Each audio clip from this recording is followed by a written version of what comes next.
bem-vindos ao segundo vídeo do Diário de Bordo.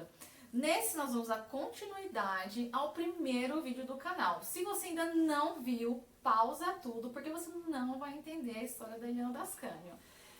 Se desgraça é pouco, tem o próximo capítulo dessa história. A gente parou no primeiro vídeo que dizia que ela foi com a família toda para Curitiba para fazer um mapeamento do DNA deles, para saber, né, Lia, se tinha alguém compatível na família que poderia doar a medula óssea. Não é uma certeza, nada é uma certeza na vida, mas a gente tem que tentar. Então, Lia, continuidade dessa história. Vocês estavam lá em Curitiba e mapearam todo mundo. Fica imaginando igual Matrix, sabe? Cheio de coisa conectada. Foi desse jeito? Foi exames de sangue. Então, tipo, pra fazer, descobrir se tem um doador ou não, é através de exame de sangue. É simples os exames, né? Tipo, coleta lá o exame de sangue e aí o processo lá interno deles, que deve ser bem mais difícil. Mas pra gente, foi ir pra Curitiba, fazer vários exames, tá colhendo vários exames para fazer esse mapeamento e descobrir se teria ou não alguém compatível. Como eu falei no vídeo anterior, é bem difícil você ter alguém compatível 100% com você. Mesmo sendo da mesma família, você tem que primeiro ser filho do mesmo mãe, da mesma, né, filho dos mesmos pais. Então não pode ser, por exemplo, eu tenho uma irmã de um pai com uma mãe diferente. Já não vale. Já é, tipo, 50% já, tipo, a menos de chance de dar certo. No meu caso, eu tenho duas primas que são primas irmãs. Então, por exemplo, se eu fizesse os exames e os meus irmãos não fossem compatíveis, poderia solicitar os exames dessas minhas primas. Entendi. Porque a minha mãe... peraí, gente, que é essa história de família. Sabe eu sei, na minha família também tem rolo. Então, tipo assim, a minha mãe... gente, como fala? Casou com o irmão do seu primo, do seu pai? Não, a minha mãe casou com... Ai, gente... No meu caso, as minhas tias, a minha mãe e a minha tia casou com... Minha mãe casou com meu pai e a minha tia casou com meu tio, que é irmão do meu pai. Sabe, deu branco, gente. Eu sei que eles trocaram ali, sabe? Quando um irmão apresenta lá pro outro ali. Então é assim, minhas primas... São primas irmãs. São primas irmãs, porque aí deu essa troquinha aí na família, sabe? E deu tudo certo. Então, elas... Então, como tipo, o DNA... compatível. Ficaria compatível. É como falam, primas irmãs realmente, né? Então, tinha essa possibilidade aí de não ter um doador, né? Então, a gente foi, fez todos os exames, voltamos pra casa, tá? Porque você vai, colhe os exames e leva um tempo, né, gente? Pra ficar pronto e sair. Enquanto isso, eu continuei no Boldrini, fazendo os tratamentos ali, até conseguir definir, ó, tem doador, não tem doador, como é que fica isso? O Boldrini foi bom pra você? O Boldrini foi maravilhoso, gente. É um hospital também de referência, é um dos melhores hospitais que tem aqui em Campinas para tratar do câncer infantil. São pessoas humanas, são maravilhosas. Gente, Deus estava comigo o tempo inteiro. Eu sempre fui atendida pelo SUS, mas dos melhores hospitais. Eu fui muito bem cuidada. Já para eu contar pra galera ali se eu tive doador, se eu não tive? Bom, conta primeiro Ah. o resultado desse mapeamento. Porque não foi algo tão simples assim, né? Não, que eu não sei. Foi algo assim, chocante. Então, né? Saiu os resultados dos exames lá sobre se eu teria ou não um doador. E graças ao bom Deus, sim, eu tinha um doador 100% compatível. Que isso é raro. Que é raríssimo isso, mas... Existe doador com menos de 100%? Tem, quando muitas vezes eu tive meu irmão com 100% compatível. Parece que eu tive uma irmã que estava em torno de 80% compatível, que é a Roselaine. A Elisângela, que é minha outra irmã, estava ali em torno de uns 60% compatível. E a Maria Aparecida, que é a mais velha, que deu 0% de compatibilidade. Mesma irmã deu 0%.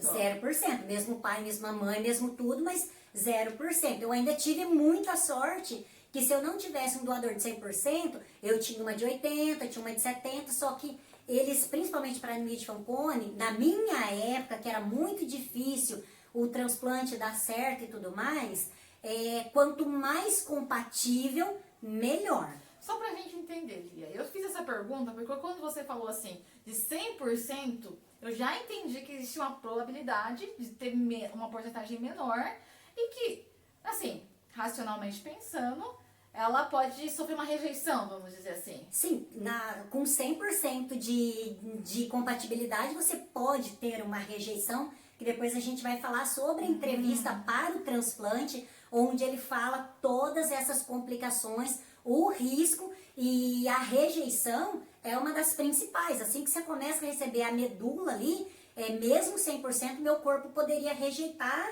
a qualquer momento, assim que entrasse as primeiras gotinhas, ou depois, no decorrer ali do tempo, existia essa rejeição. Mas então, como estávamos falando, né? Meu irmão, o Pedro, ele deu 100% compatível. Mas junto com essa notícia positiva, veio também uma notícia negativa, que deixou a gente muito arrasado. Aí nessa época eu já estava com 14 anos, já estava entendendo melhor da situação, então me abalou muito também. Você estava com 15 anos nessa fase? Não, estava com 14. Meu tava transplante 14, eu fiz no dia 1º de dezembro meu transplante. Eu estava com 14 anos e meio quando eu fiz o transplante, né? Entendi. Então devia estar ali. E seu irmão tinha quantos anos, Lia? Quando ele doou a medula, 9 anos de idade. Nossa, ele era muito criança. Muito criança. E aí, como eu estava falando para vocês, né? A notícia negativa que a gente recebeu é que o meu irmão era 100% compatível, mas ele tinha quebra nos cromossomos e foi diagnosticado também com anemia de Fanconi. Nossa, que choque para sua mãe. Então pensa como minha mãe ficou. Ela foi para lá com um filho, né, uma filha com a doença, e a hora que ela volta, né, que tem os resultados, agora não era mais um, eram 2 com a doença, 2 desenganados, porque se ele era o meu doador... Você seria a doadora dele também? Eu seria a doadora dele, ele seria o meu doador, mas os 2 tinham doença, e aí não tinha como, aí eles falaram, não dá pra fazer o transplante. Eles bloquearam o transplante pelo fato dele precisar também. Sim, porque por mais que eu tive minha irmã lá, com acho que foi mais ou menos uns 80%, a outra ali com 60%, eu fui pro transplante com um doador de 100% compatível, com 10% de chance de sobreviver. Então, se eu pegasse um outro que não fosse 100%, que a gente tá falando aí de quase 30 anos, 24 anos, né, que é o tempo que eu tenho de transplante, a probabilidade de dar errado era muito grande, porque naquela época, infelizmente... Tava em teste ainda as situações, então assim, era tão novo que por mais experiência que o hospital da clínica tivesse, ainda os recursos eram de testes, era uma coisa inicial. Na verdade, eles já eram centro de referência, porque eles já estavam tendo sucesso. Só que junto com os sucessos, vinha muitos fracassos, né? Então, eles perdiam muitas pessoas. Por que eles tiveram sucesso? Porque os que não deram certo, cedeu o corpo para que o hospital pudesse estudar o que aconteceu e ir melhorando as técnicas. Então, tudo na vida é experiência. Então, assim, tava numa fase que, querendo ou não, eles tinham tido muitos fracassos. Quando eu fui pro transplante, inclusive, eu fiquei um tempo esperando, porque eles não queriam mais fazer transplante de anemia de Fanconi. De leucemia tava a todo vapor, mas de anemia de Fanconi tinha tido algum sucesso, mas estava numa fase que eles estavam tendo muito fracasso. Então ficou um tempo bloqueado também. É importante a gente ressaltar que as pessoas às vezes veem os médicos, por exemplo, esse caso da Lia. Eu penso, né? Nossa, como que o hospital não quer salvar uma vida, né? Sim. Mas é que o outro lado também é humano. Os médicos também se sentem fracassados, né? De não conseguir ter êxito. É que eles param pra pensar tudo ali, ele tem que colocar na balança e ver, tipo, até onde tá valendo a pena, né? Tipo, quais são as chances reais, né? Sim. Com 100% eu tinha 10% de chance, imagina sem ser 100%. É que eles estudam o caso, vê o quanto eles podem ajudar, né? Sim. E se perder, é perda, E né? eles são humanos, né? Sim. Então eles sentem muito isso também, baqueia demais, né? Não é porque eles são médicos que eles são insensíveis, são frios, não. Principalmente lá eu encontrei pessoas muito humanas, Sim. que, sabe, que fizeram de tudo que eles podiam para salvar a minha vida e a vida de outros pacientes. Eu sei que eles deram o melhor deles. Então teve essa pausa aí, vamos dizer assim, uma pausa para eles se reestruturarem, analisarem melhor os fatos, né? Porque Sim. 2 mais 2 é 4, eles precisavam ver por que tava dando 3, vamos dizer assim, né? E não tava batendo a conta. E sem contar que a minha médica daqui, que eu tenho que agradecer demais também, que a minha médica Maria Emília, do Boldrini, ela não aceitava também. Depois eu continuo, tá, gente? O que aconteceu com meu irmão, senão vocês não vão entender. É porque tantos detalhes que é importante a gente vocês acaba meio saberem, pulando, né? Essa médica, quando foi confirmado que dava assim pro meu irmão doar medula, eu já conto porque depois a gente conseguiu que ele doasse medula, ela começou a insistir demais com o Hospital das Clínicas de Curitiba, que eu precisava fazer o transplante, que eu já tinha chegado a um ponto que eu ia, tipo, começar ali muitas transfusões de sangue, muitas doações de plaqueta, porque tava já virando água, né, o meu sangue, já tava na fase ali de uma neoplasia, né, uma falência medular realmente, e o transplante, ele, naquela época, ele dava muito certo, quando você tivesse feito um menor número de transfusão, quanto menos transfusão, quanto menos plaqueta tivesse transfundido, mais chance de sucesso. E eu nunca tinha feito, e eu tava já numa fase que eu ia começar, não tinha mais o que fazer, eu ia começar muitas transfusões e muitas transfusões de plaqueta. Então a doutora Maria Emília ficou insistindo, batendo lá em Curitiba e falando, ela precisa. E aí eles resolveram então que eu iria passar pelo transplante. Entendi. E voltando então, ela insistiu, foi isso que ajudou você então, pelo que Sim. eu entendi, a eles tomarem essa decisão de fazer novamente essa transfusão. Fazer o transplante, né? Desculpa. Isso. E tinha um fator ainda aí, que era o seu irmão. Sim, que, como eu falei pra vocês, né, o meu irmão também tinha sido diagnosticado com anemia de Fanconi. E você precisava da doação dele. E ele que seria meu doador, que era 100% compatível, então tava os dois bloqueados, né? Eu continuei fazendo tratamento no Boldrini e ele não precisou de início de tratamento nenhum, porque ele estava bem, as contagens dele lá estavam boa, mas ele tinha a quebra no cromossomo, que é considerada ali como uma anemia de Fanconi também. Só, galera, que a minha mãe, ela sempre foi uma pessoa, não vou dizer religiosa, tá? Porque meus pais nunca foi de estar indo muito assim na igreja, mas são pessoas que têm uma fé inabalável, sabe? Sempre tiveram, sempre passou, né, esses princípios pra gente. E minha mãe, ela tinha muita fé e ela implorava muito pra Deus, pedia muito pra Deus pra estar curando a mim e o meu irmão. Ela pedia a cura, né? Que nós dois fôssemos curados, porque tá os dois desenganados. E um dia ela abriu uma passagem na Bíblia. Sabe quando você simplesmente pega a Bíblia, abre e acha ali uma passagem e lê? Ela fez isso. E nessa passagem na Bíblia dizia, que até hoje ela não acha, mas eu não sei dizer pra vocês qual é essa passagem, tá? Dizia mais ou menos assim, que o meu irmão, ele seria curado através de Deus. Mas que eu seria curado, tipo, através dos médicos, que os médicos eram anjos aqui na terra e tudo mais. Então ela abriu essa passagem na Bíblia que ela pedia muito para Deus e ficou com isso na cabeça e ela já começou a considerar que o meu irmão estava curado, e aí, sabe, ela com muita fé dela, implorando ali para Deus, para dar realmente essa cura. É claro que ela pedia a cura para nós dois. E um belo dia, o telefone toca, depois de tudo isso que ela abriu lá na Bíblia e tudo mais, o telefone toca. Era o pessoal de Curitiba entrando em contato, dizendo que ia vir uns médicos de fora do Brasil, que Você queria lembra ver... de onde que eles vieram, Lívia? Vieram da Alemanha, vieram dos Estados Unidos, acho que do Japão, acho que eram desses 3 países, sei que eles vieram de fora. Eu lembro que tinha alemão e tinha os americanos ali. E eles vieram e eles queriam reexaminar eu e o meu irmão. Específico, Específico, ele queria ver eu e meu irmão novamente. E aí ligou pra minha mãe pedindo pra eu, minha mãe e meu irmão pra lá.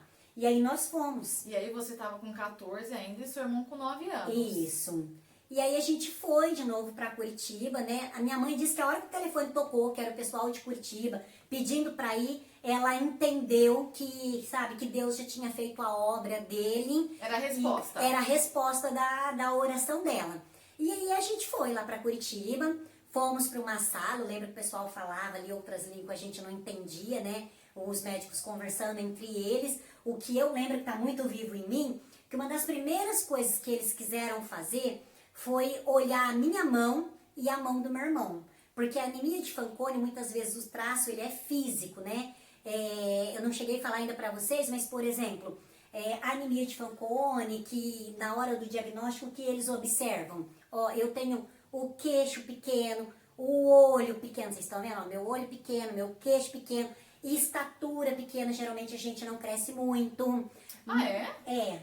Muitas vezes... Uma característica dessa uma doença? característica da doença. A gente tem a carinha... Eu não tenho tanto, meu irmão muito menos. Mas a gente coloca umas fotos aí do pessoal que tem para vocês entender melhor como funciona isso. Então, são características físicas. E na mão, muitas vezes, eles olham pelo polegar, tá? Que você tem um encurtamento, muitas vezes você tem ausência do osso, muitas vezes você tem ausência do rádio, que é o ossinho aqui que sustenta o braço, então nasce com problema no braço. Então, rim, ferradura, são várias coisas. E eu lembro que nesse dia que eles chamaram, eles queriam muito olhar a minha mão e a mão do meu irmão. E aí eles veio, olharam a minha, viram os traços, principalmente, é alguma coisa que eles observam aqui. Que interessante. Eles olharam aqui e tal, e já viram, né, já reconheceram realmente que eu tinha a doença. E na hora que eles olharam do meu irmão, eles conversando entre eles lá, acho que em inglês, e aí eu via que os meus médicos estavam vibrando, sabe? Estavam festejando e a gente ali sem entender que a gente não falava o idioma. Se tava sorrindo, era coisa boa. Era coisa boa, né? E aí, claro, aí o médico veio traduzir pra gente o que estava acontecendo. E eles falaram que o meu irmão tinha quebra no cromossomo, sim, mas que o meu irmão não tinha anemia de Fanconi e que ele ia poder ser o meu doador. Então deu aquela reviravolta, a resposta de Deus ali novamente, que o meu irmão estava curado, não tinha nada que impedisse. Gente, é sério, é uma história muito real isso. E muito bonita, né? Porque assim, você imagina a sua mãe com esse pesar, né? Uma preocupação que antes poderia perder um filho, ali tava com 2, e vinha essa resposta assim de uma forma tão... Tem gente que não acredita, a gente acredita. Essa é uma resposta que é verdade, porque Sim, aconteceu. Eu falo porque é a história da minha vida, né? Sim. Alguns podem acreditar, outros podem não acreditar, pode achar que é coincidência. A minha família, principalmente minha mãe, acredita que foi resposta de Deus para as orações dela, e eu também acredito. E graças a Deus o seu irmão estava ali bem. Gente, tudo que ela leu naquela passagem se confirmou. O meu irmão foi curado através de Deus e eu fui curada através dos médicos, porque eu me submeti ao transplante de medula. Então aquela parábola da Bíblia que ela leu realmente se concretizou nas nossas vidas. Acho que o pensamento positivo, a fé, porque a fé move montanhas. Então na nossa vida a fé trouxe muitos milagres que vocês ainda vão saber, não são só esses milagres não, viu? Verdade. A Jéssica sabe, na minha história, na minha família, é história de muitos milagres ainda. É verdade. Então ver essa notícia maravilhosa, que, nossa, né, mudou todo o cenário. Foram 2 reviravoltas, então. 2 reviravoltas. A primeira que poderia ajudar também estava ali na disputa, Desenganado. né? E agora, o contrário, ele realmente poderia ser o doador. Sim. E foram esses médicos que deram prosseguimento à retirada da medula, ou eles foram lá só para analisar se ele poderia, se realmente a doença dele estava ali, era igual à sua, ou não? Foram lá e... Só para analisar. Eles vieram exatamente para isso, porque assim, Curitiba sempre teve uma parceria muito boa, né, com os hospitais internacionais, por isso que eles são um centro de referência, eles sempre se comunicam. E aí eles mandaram os exames para lá, tal, né, porque enxergaram que tinha essa quebra no cromossomo, meu irmão estava bem, os índices dele ali sanguíneo estava bom, plaquetas, glóbulos brancos, hemograma, tava tudo certo com ele, mas tinha quebra. E aí eles mandaram isso para fora, eles viram, analisaram, e eles que vieram pro Brasil para analisar, né? Porque tudo é um conjunto, gente. Você olha para a parte sanguínea, mas você tem que olhar para a pessoa também, que é a anamnese, sabe? É colher a história, é o ver, o sentir, o pegar, tudo isso faz a diferença. Tanto é que eles decidiram que meu irmão não tinha, vendo o teste clínico, olhando, que ele olhou várias coisas, mas a parte da mão foi muito engraçada, porque na hora que eles pegou e olhou o meu e olhou o dele, ali estava confirmado que ele não tinha anemia de Fanconi, que ele poderia ser o meu doador.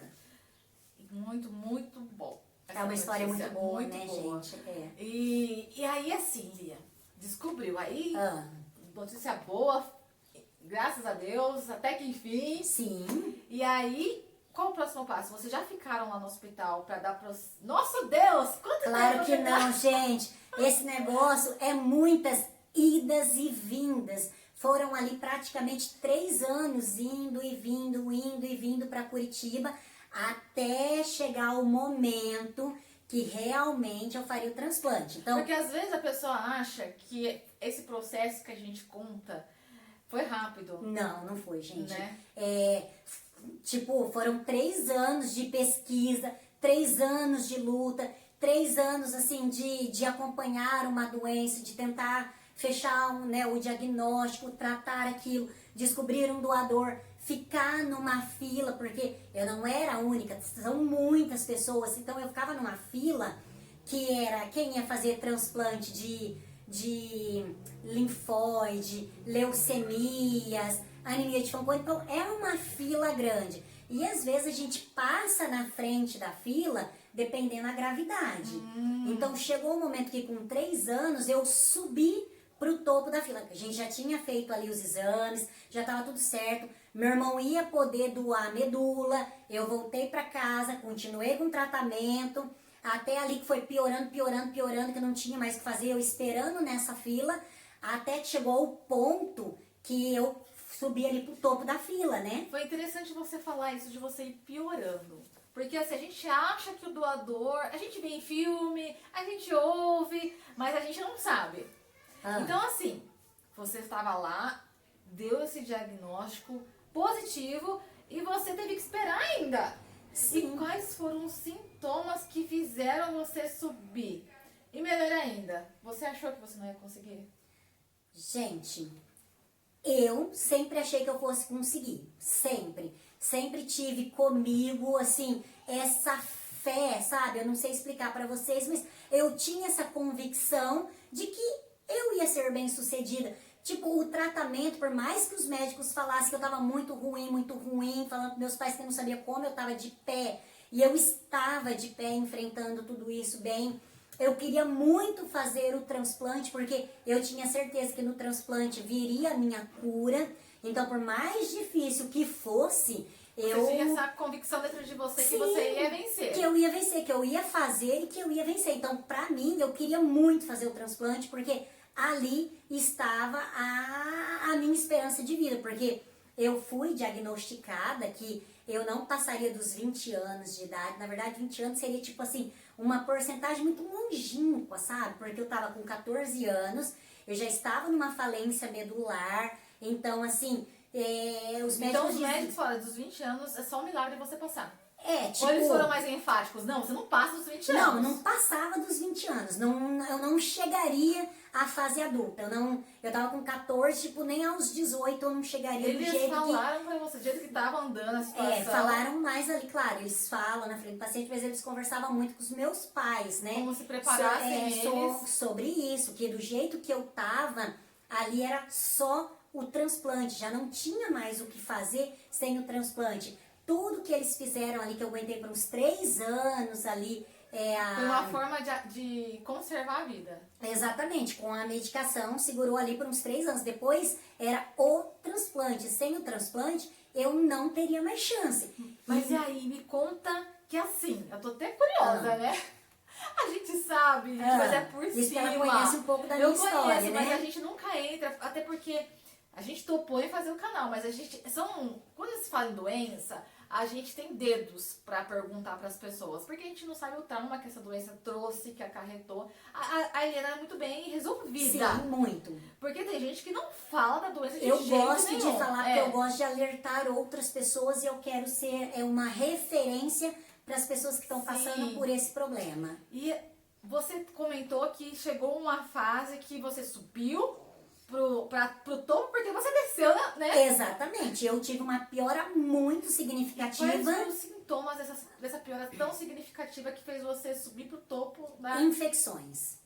Tipo, era pneumonia o tempo inteiro, infecções o tempo inteiro, era uma gripezinha porque eu já não tinha mais defesa para estar combatendo. Então, eu tava ruim o tempo inteiro. Então, Mas nessa fase que você ficou ruim o tempo todo, você podia ir pra sua casa, você tinha essa vida, ou você... eu quase não fiquei internada, por incrível que pareça, que era o que os médicos diziam para os meus pais. Eu ia muito para intercorrência, ia para o hospital, era medicada, entrava com antibióticos, entrava com medicamento para tentar segurar a medula, mas eu não fui uma criança de ficar muito internada até o transplante.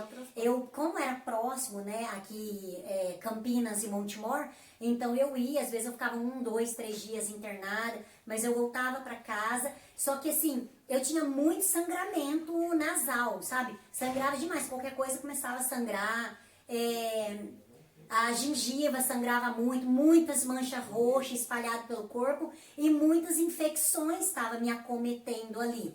Então, e dependendo da infecção, se a gente não controlasse, eu poderia falecer devido a uma infecção, devido a uma pneumonia.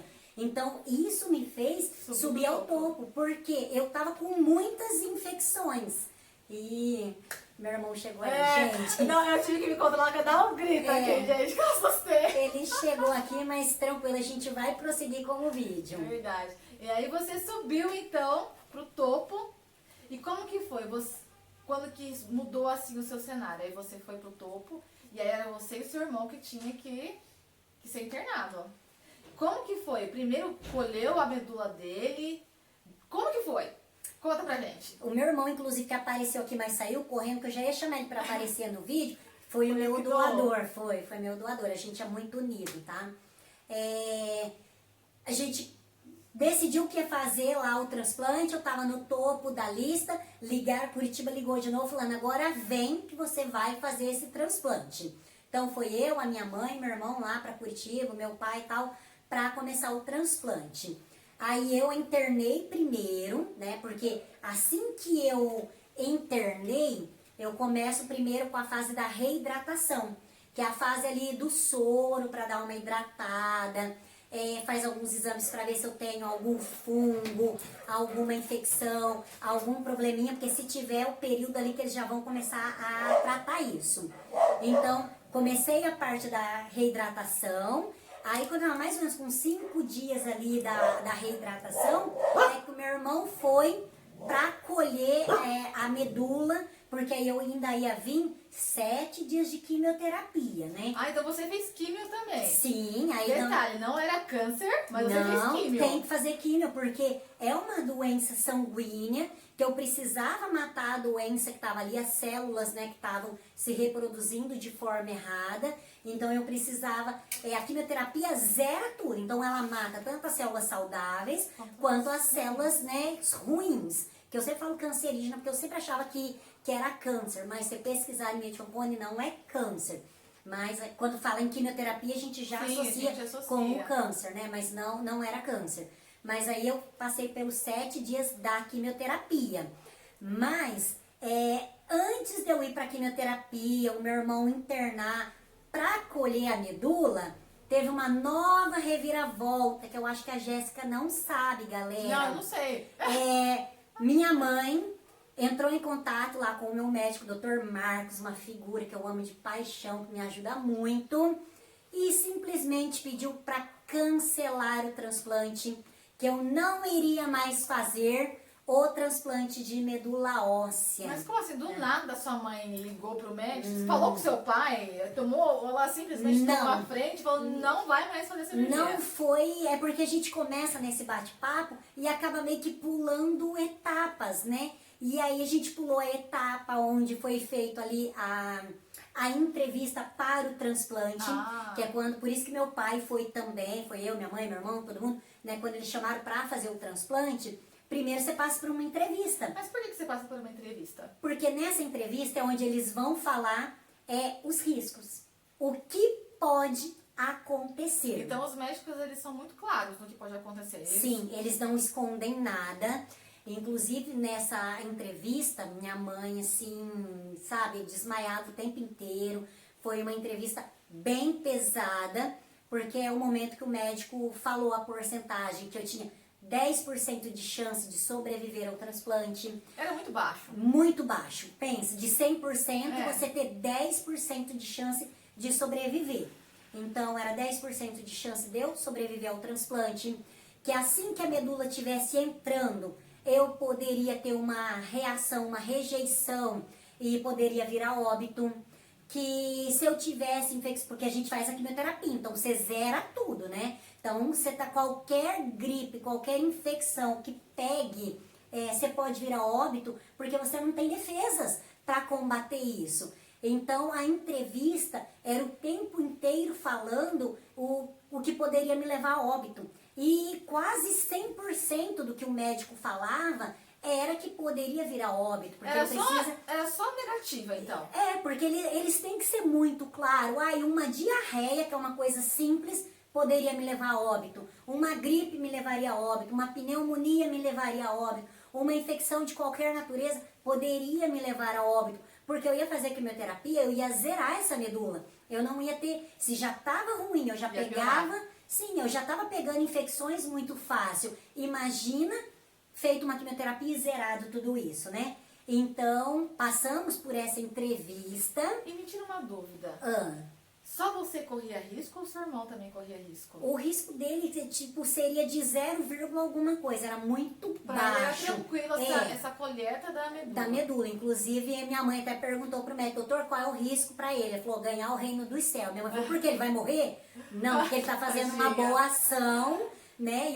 E aí o máximo que vai é que ele já tem um lugarzinho garantido lá no céu. Então, pra ele foi sofrido, porque na época não era a mesma tecnologia de hoje. Ele levou 200 agulhadas aqui na bacia, tá? Porque a medula, gente, é tirada aqui da região da bacia. É o sanguezinho, o tutaninho que tá ali no meio do osso. Isso é a medula. Que muitas pessoas não sabem o que é a medula. Acham que é um órgão, não é. Então é o tutaninho. Eu mesmo achava que era algo muito mais simples do que perfurar o osso. Não, ele perfurou, levou 200 furadas aqui na região da bacia. Foi anestesia geral, então... tirou aqui, né, vai aquelas agulhas lá no osso, introduz no osso, suga aquilo que você tira um tutano. Então, assim, ele teve muitas febres depois, ele também passou ali uns maus bocados, estamos falando de coisa de 24 anos atrás, é muito tempo. Não era o mesmo recurso que tem hoje, né? Sim. Então, da entrevista, foi falado tudo, né, que todos os riscos que poderiam acontecer, mas... chegamos à conclusão de que eu iria fazer o transplante, tá? Ficou tudo certo que eu iria fazer apesar de tudo. Apesar de tudo, seus pais falaram, ok, porque vamos prosseguir, né? Porque era a minha chance. E minha mãe, ela ficava muito relutante, porque ela achava que poderia estar me levando para a morte. Porque sem o transplante, eu poderia ali chegar a viver alguns meses ou até um ano ainda, né? Mas seria tipo uma morte natural pela doença. E indo para o transplante, ela achava que poderia estar me levando à morte depois dessa entrevista, porque tudo poderia acontecer. Porque ela tomou, para deixar claro, ela tomou uma decisão. Sim, que ela tomou a decisão de fazer. Só que ela tomou a decisão de fazer porque eu pedia muito. Eu pedi o tempo inteiro que eu queria fazer o transplante. E ela sempre falava, mas e aí se der errado, eu tomei a decisão, eu falava, mãe, eu quero fazer. Então eu falava sempre pra minha mãe e pro meu pai. Então com 14 anos, eu já tinha certeza que eu queria fazer o transplante. Então eu implorei que eu queria fazer o transplante, que eu assumia todos os riscos. E aí eles assinaram os termos e aceitaram que eu fosse fazer o transplante. Por isso que eu passei pela fase ali de reidratação. A químio. Mas não tinha chegado na químio quando ela cancelou o transplante. Porque se eu tivesse chegado na fase da químio, não tinha volta, não dava mais. Ela conseguiu pedir para parar até tudo. Porque, como você disse, zerou, né? Exatamente. Então, eu tava na fase do soro ali, tratando alguns fungos que tinha sido identificados. Então, tava tratando tudo e fazendo a parte de reidratação. Quando pessoas, né, enxeridas, né, porque não deu certo com um, não significa que não deu certo pra você, também não vai dar certo pra mim, Cada e vice-versa. É um caso, é um que age de uma forma diferente. Tem um sistema imunológico, é totalmente diferente, né? Então, assim, teve uma pessoa lá no próprio hospital, porque minha mãe ficava muito ali no hospital. Fazer amizade, né? Sim, tem que conversar com alguém, né? Você conversa com todo mundo, e aí teve uma pessoa que diz que trabalhava para um médico, que contou a minha história para esse médico, e esse médico falou para ela, falar para minha mãe, não deixar eu fazer o transplante, porque eu iria morrer durante o transplante, porque o transplante de anemia de Fanconi só dá certo em criança, e eu já tinha 14 anos. O que, gente, não deixa, né, naquela época não deixava de ser até uma verdade, porque a anemia de Fanconi geralmente é uma doença infantil, você descobre geralmente na infância, nos primeiros anos de vida, entendeu? Então, eu já até descobri um pouco tarde, com 11 anos. Então, ela encheu a cabeça da minha mãe, que estava me levando para a morte e tudo mais. Nossa. E aí, a minha mãe Você acha também surtou. que as pessoas têm que ter um pouco de Minha mãe senso, já né? tinha aquela dúvida, né? Já tinha aquele sentimento Aquele peso, né, que ela tinha tomado uma decisão que poderia me levar a óbito. E aí chega uma informação dessa, onde ela caiu. Minha mãe, ela tava assim, gente, numa depressão já muito grande, né? De estar enfrentando tudo isso. São muitos anos de sofrimento. E aí ela surtou. Então ela ligou tarde da noite lá pro hospital e falou: cancela, ela não vai mais fazer o transplante. E aí o meu médico, Dr. Marcos, conversou, meu anjinho da guarda, conversou com a minha mãe, queria saber o que havia acontecido. E aí ela falou, só cancela, que ela não vai mais fazer o transplante. Ele falou, mãe, se acalma, a gente vai desligar tudo agora, eu vou só parar porque ela ainda não começou a quimioterapia, tá na fase ali, né, do soro ainda, da preparação. Então eu vou parar com tudo, mas eu quero a senhora e o seu marido no hospital 7 horas da manhã, porque a gente vai conversar sobre essa decisão. E aí a minha mãe foi com meu pai, né, pra ter essa reunião. Você já estava lá em Curitiba? Eu já estava começando o transplante, eu já estava internada. Processo, o meu irmão também já estava, porque eu já estava, acho que no 5º dia já da hidratação. No próximo dia eu já ia começar a quimioterapia. Foi quando ela mandou parar com tudo. E aí eles foram para o hospital no dia seguinte ter essa reunião para decidir se realmente ia cancelar o transplante ou não. E aí o médico queria saber o porquê que ela estava parando com tudo. Aí ela falou, né, o porquê. Nossa, o doutor Márcio ficou revoltado, queria até processar esse médico, mas ela não contou quem era, né? Porque ela não quis prejudicar a pessoa que estava passando a informação. Mas aí eles conversou e ele foi muito categórico com a minha mãe. Falou, tá, você quer levar ele embora? Pode levar, só que a tua filha vai morrer. Simplesmente, sabe, falando na lata. Ela não tem chance sem o transplante. Se com o transplante ela tem 10% de chance, sem o transplante, ó, zero, gente, zero chance de sobreviver. Então, era questão de dia, de meses, de horas.